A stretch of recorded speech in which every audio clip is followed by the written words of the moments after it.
welcome to this special broadcast from Washington, D.C. Joining me today in Washington is former U.S. Ambassador to India, Timothy John Roemer. Thank you very much, Tim Roemer, for joining me. My pleasure. Good to see you again.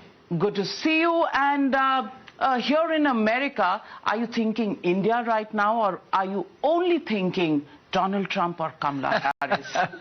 I'm thinking all of the above. You have to be playing strategic chess in America and in India with the world changing and all the things going on that we don't expect every other week, it seems, in American politics. So what are you thinking? Is it going to be a strategy based on Kamala Harris winning these elections, or is it going to be a strategy based on what Donald Trump will do if he wins these elections? And are these two different things, especially where India is concerned? Well, you just asked about 17 questions there, as usual. I'll try to answer a couple of them. First of all, we have a very exciting, razor-thin election coming up, very volatile. We've had 3 major events in the last few weeks. Most times they never happen in 10 election cycles, let alone 1. We've had 2 assassination attempts. We've had the president, Biden, stepping away about 110 days away from the election. And we have what we have never had in America, a snap election. We have seen those in Great Britain, but not here. All kinds of things happening here. We expect this to come down to maybe a blue dot in Omaha. If Harris wins Wisconsin, Michigan, and Pennsylvania, it all comes down to the city of Omaha to break a 269 tie electoral vote in our politics. So very exciting, very unpredictable, and the consequences for U.S.-India relations, I think, are, as you know, the relationship is good, healthy, strategic, no matter who wins. There's bipartisan support in America for strong ties with India. But I think there is one candidate that's better for India-U.S. relations than the other. And which one is that? I believe it's Harris, and it's not a close call. I believe Kamala Harris is going to be a stable, consistent voice for U.S.-India relations. Will continue the trade, a deepening trade. Will negotiate tough with India. India is a tough negotiator on trade and penetration of their market. We used to say in the Obama years, we want a win-win scenario. We want to create jobs in America, produce and manufacture things, and sell them to India so that they become stronger and more of a potent global power. That's a win-win proposition. I think Harris wants to do that. I think she also will not penalize India for particular trade disagreements. Trump is talking about doubling the 10% tariff to 20%, and he said on the campaign trail in the last week, India is a big abuser, he said. I think he maybe used his arms. Big abuser of trade. And he would be looking to potentially penalize India. Finally, I think on clean energy and trade and commercialization there, cooperation between India and the United States, Harris is a big believer in helping India at its pace transition to cleaner energy. Whether that be global solar power and hydroelectric power and other things, cleaner coal. Donald Trump is not a big supporter of that clean energy industry. So I think Harris is better on 3 or 4 fronts than Donald Trump is. Despite the rough edges on some of her political views, especially on the abrogation of Article 370, on the issue of Kashmir, which she's been vocal about, and it's somewhat a non-negotiable as far as the Modi administration goes. Despite these rough edges, do you think it will be a smooth transition? I do. And I do think that there are irritants. There are always irritants and disagreements between the U.S. and India. There were 25 years ago. There are today. And whether that is India disagrees with us on purchasing cheaper oil from Russia, or whether that is a different opinion that they have that we should have stayed in Afghanistan. Our people wanted to move out of Afghanistan after over 20 years. I know that, we're trying to manage China's involvement in Afghanistan now. Both India and the United States are very concerned about China moving in there and displacing U.S. or Indian companies on mineral rights and other really important strategic issues. We're going to have our disagreements between the United States and India. India is in a different part of the world. They see the world differently. Whether it's Iran, whether it's Pakistan, whether it's Bangladesh these days, where India has now had Sheikh Hasina come and live in India, we're going to manage these differences. We're going to talk through these differences. As two great democracies with a similar global view in so many areas, we can manage and talk about these irritants, but we have to talk about them before they become major problems. We have to manage those disagreements. And I think Mr. Modi, Mr. Jaishankar, Mr. Doval, our president, Jake Sullivan, our team, they've been able to do that and work through a lot of potential disagreements, but also deepen the strategic and geopolitical relationship significantly in the past 4 years. But many people back home in India do feel that the chemistry between Donald Trump and Narendra Modi is something else.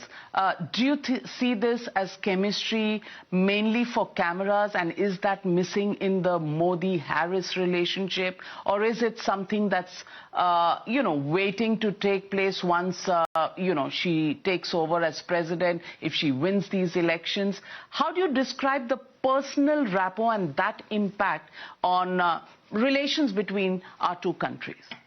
Well, I do think Mr. Modi had a good relationship with Mr. Trump, and that's a good thing for both countries, right? I mean, that personal relationship and that trust helped us work through some differences and deepen the relationship in the Trump era in some important ways, especially in terms of the way Mr. Trump and Mr. Modi saw the aggressiveness of China pushing the Philippines on energy and fishing issues, pushing into the Indian border and killing 21 Indian troops on the border between the two countries. Aggressiveness, near Sri Lanka and the Maldives and in the Indo-Pacific Ocean. Democrats and Republicans, quite frankly, agree with Mr. Modi on some of that aggressive Chinese behavior, and we're going to work with India on her defense and bolster that defense through more intel sharing, more arms sales, more interoperability, Navy ships now coming from America and coming into Indian ports and being refueled and repaired. This is unprecedented cooperation. We don't do some of these things with NATO partners, let alone with India. So this is all good. But I've seen Mr. Modi. He's gotten along very well with Mr. Trump, and when I was in Delhi and living in India, he hugged Mr. Obama when he came in to Delhi. The relationship is going to be good if it's Mrs. Harris or if it's Donald Trump in these, and I do think that Kamala Harris has some advantages in terms of the strategic nature of the relationship, the stability in the relationship, the familial connections of her family to India, the geopolitical stability and predictability across the board. Mr. Trump brings a great deal of instability into you never know what he's going to do day to day or hour to hour or second to second. That's true. But if, let's say, you were to give, as somebody who's been in India, has seen Prime Minister Modi at close quarters, let's say this is a mock briefing session for Vice President Kamala Harris. What would you say to her about the advantages of dealing with Prime Minister Modi, and where would you ask her to be treading a little carefully? Well, I found, for instance, when we talked to India about human rights and democracy, it is very important and crucial for us to keep in mind that our democracy is not perfect. We're going through a very volatile time in America right now. I'm a Democrat. Donald Trump's a Republican. I think we should double the security around Mr. Trump and pay for those resources right away. Congress should pass an emergency provision to make sure that Mr. Trump is safe and secure. We do not want any kind of violence threatening our elections and our election outcomes and our trust in our elections. And both sides should be toning down the rhetoric in America. Both sides should be condemning violence, whether it's on the left or the right. Both sides should be advocating for acceptance of the election results. And both sides, Democrats and Republicans, should be advocating for a peaceful transfer of power, something we've done for 248 years in America. I do want to say to your viewers, a heartfelt and enthusiastic congratulations to the people of India. 645 million people voted. They accepted the results of the election, even though Mr. Modi maybe wanted to do better. He went, he accepted them, he formed a coalition government. There was no real violence in the country at all. And India's conducting of this election that they just went through is a beacon of hope, of liberty and freedom to Asia, to the world, quite frankly. And that's something that the United States and India, we should be talking about. How do we both improve our democracies? As the oldest and the biggest democracies in the world, how do we share best practices to make sure that we're evolving in this quickly changing environment that we all live in? Social media, Russia and China, all the things that are out there, the little nations that are volatile, as Bangladesh just went through a big change. We need to be able to work together and partner together in this world.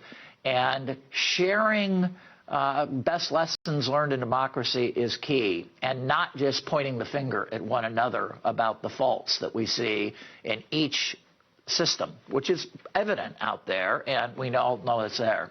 I would also say Mr. Modi is someone who is going to spend a lot of time on geopolitics. He and Mr. Jaishankar have been working together with Mr. Doval for a long time now. Yes. They have a near neighbor policy that they want to implement that we can work with them on. We have the Quad that is historic in terms of Mr. Biden welcoming Mr. Modi to his hometown, not just Delaware. In Delaware, at his home, in his hometown. Absolutely. And Prime Minister Modi is very focused on the semiconductor base that should shift out of China into India. And, they're looking forward to that. But somewhere, I think across the world, while the Quad has worked, it was revived during Trump's regime and then has worked very well during President Biden's term as well. But many people see this as a forum where announcements and a lot of, great positive noises on working together, thwarting China, but very little action in terms of showing the power of these four countries in trying to literally set the warning out there. Remember, the Quad is not an anti-China effort. It is a pro-Australia, Japan, India, United States effort. How do we help each other in healthcare, vaccines to prevent the next pandemic? How do we help on technology defend one another's interests on technology, which is more and more a chip going into a toaster and a refrigerator, but also into a fighter jet, an aircraft carrier, and a drone to protect our people's security and prosperity. These words are important about these agreements. But I think, to your point, action is even more important. Implementation is even more important. Just some history here. George W. Bush started the Quad as a disaster relief mechanism after the horrific tsunami back in 2004. We, in the Obama administration, then sold C-17s to India to help them coordinate international disaster assistance should another earthquake or tsunami or other things happen. Those C-17s can be used for a lot of different things in terms of disaster relief and assistance. They are one of the best pieces of equipment in the world, one of the best technologies. And that has transitioned from a start on disaster assistance and relief to now healthcare and cyber and AI. Where will it go in the future? Might we speculate even that there is some kind of an pseudo-semi-AUKUS agreement coming between the Quad if they got into defense security issues, where they would work on quantum computing and undersea technology and cables and AI kinds of things? I think there's unlimited potential to the Quad. India's position on Russia, its relationship with Russia, the fact that we get cheap oil from there, which has tremendous, utility for the Indian inflation and balancing the prices of our oil prices, because we depend heavily on oil imports. How do you see that relationship with Russia as a deterrent or a stumbling block to the relationship between United States and India going forward? Well, I think it is an issue we have to manage, and we have to talk through, and we have to try to problem solve on it. When I go up to Capitol Hill and see my Senate and congressional friends and talk to staffers up there on both sides of the aisle, Democrats and Republicans, they scratch their head and say, Tim, we know you're a strong advocate for a deep relationship and a strategic relationship with India. We know there will be problems at times. But why is India helping Russia defeat Ukraine by buying their oil? Why is that in the United States' strategic and geopolitical interests? They're undercutting us. And so it is something that there have been hearings on Capitol Hill, that members of Congress, the American people, are a bit puzzled by this. And one of the explanations is, 3 months ago, I was in California, filled up my rental car, and gas was over $5 a gallon. And if you're a middle class or a poor family in America and you're paying $5 or $6 a gallon for your gasoline, you're in a world of hurt. And we know that hundreds of millions of people in India live in poverty or under the poverty line. They're struggling to buy their onions and put their dal together and eat their food. In a democracy, you're elected to try to help that class move up the scale, the Indian dream, the American dream. So there has to be an understanding that India is going to try, as a democratically elected official, trying to get them inexpensive oil. When there are consequences to our political interests and geopolitical interests in America, we worked with India to establish a cap on that oil. And India agreed to try to buy that oil at certain prices to not undercut U.S. interests and not undercut the European price of gas as well, too. And we resolved to some degree some of those issues by working carefully behind the scenes and in front of the scenes to work that problem out. It's not gone away. It's something work in progress. It's a work in progress. It's just we're going to have those disagreements. And when we go to India and we disagree with them on a particular issue, like China or Pakistan or Afghanistan, they also have to try to understand our position and our perspective and try to work through some of these differences. This is a two-way street for global powers to try to work together on mitigating problems when these disagreements arise and finding common solutions. Absolutely, but we have a noisy democracy back home in India. Yes, you do. And everybody's got to look at their own politics, their own narratives back home, and I think the same stands for America as well. But Tim Roemer, you've spent time in India, in New Delhi. Did you pick up any Hindi there? Not enough. I just ate a lot of food and had a lot of different mangoes. And what's your... And black dal with naan is my favorite, I think. Okay, black dal with naan. Okay, and which fruits did you pick up and what kind? I think out of the 800 different species of mangoes in India, I ate 700 different kinds, including ice cream. Amazing, amazing. And any word in Hindi that you'd like to tell our audiences back home? Namaste. I miss India. India was such a good experience for my wife and my 4 children. The fact that we lived there, traveled to probably 25 of the 29 states at the time, from going to tiger parks in Ranthambore to experiencing the beauty of the South and Chennai and the delicious food, the beaches of Goa, going up to Assam and riding elephants at the Kaziranga.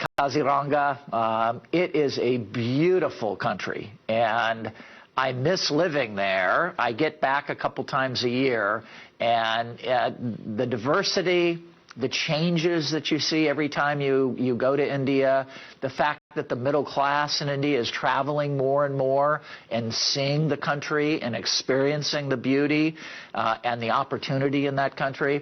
A funny thing happened to me one time when we were living there. I was in the paper a lot because I traveled a lot. I think diplomacy is about getting to know the country that you're living in and the people, and going to places no ambassador's ever gone before. So I came back to Delhi after an extensive trip one time, and I was in Parliament. And a number of the Indian Parliament members came up to me and said, Tim, where should I go on family vacation? You travel here more than I do. What are your 3 or 4 favorite states to go to? And so getting to know India, getting to know the Indian people, tasting the food, seeing the culture, seeing the religious diversity, it is a once-in-a-lifetime opportunity. Well, on that note, I'm sure back home, everybody in India would lap up the words that you've said, because yes, diversity and unity exist together in India, and we're a throbbing democracy just like the one in the United States. We've seen a great election, noisy, but a great election taking place. We're looking towards a great election and results in the United States of America. But thank you very much, Tim Roemer, for joining me, and big namaste from all Indians to you. And come back soon in the mango season, or maybe even earlier, for your dal makhani and naan, which is waiting. And I'm a Punjabi, so Now there's some good food, too. I would take the journey up there on the train often just to eat the food. Yes, and more of that food back home in India. We welcome you. Thank you very much for joining me here and giving us an insight into what America is thinking about India.